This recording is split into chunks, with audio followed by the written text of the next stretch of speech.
Hello bro, আসসালামু আলাইকুম। আশা করি আপনারা সবাই ভালো আছেন। তো আলহামদুলিল্লাহ আমিও ভালো আছি। তো সবাই জানেন যে আমি ফানি কন্টেন্ট তৈরি করি, কিন্তু আজকে আমি আর ফানি কন্টেন্ট তৈরি করতেছি না। আমি একটা দুঃখজনক বলতে পারেন সেরকম কন্টেন্ট তৈরি করতেছি।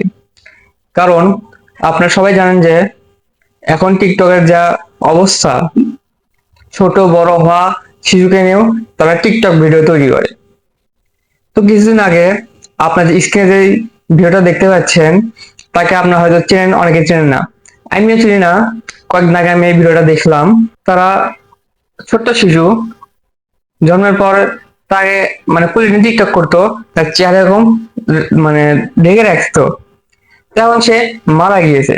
মারা যাওয়ার পর যে তার লাশ নিয়েছে সেটা তার বাবা। হ্যাঁ, লাস্ট যাওয়ার সময় তারা ভিডিও করতেছে, এক কথায় টিকটকের মতো বলা যায়। মানে ওই সময় মনের অবস্থা কেমন থাকবে, আর ওই সময় সে একবার সামনে থেকে ভিডিও করতেছে, একবার সাইড থেকে ভিডিও করতেছে। আবার তার বাবা আমার যেমন হচ্ছে অ্যাক্টিং এর মতো তার চেহারার দিকে একটা মানে একটা কান্না ইয়ের মধ্যে তাকাইতেছে। হ্যাঁ, তো আসলে কি আর বলবো, টিকটকারদের দ্বারা সবাই সম্ভব। এই জন্য আমি একটা ভিডিওতে বলেছিলাম যে টিকটকারদের বুদ্ধি মাথায় না, পিছনে থাকে।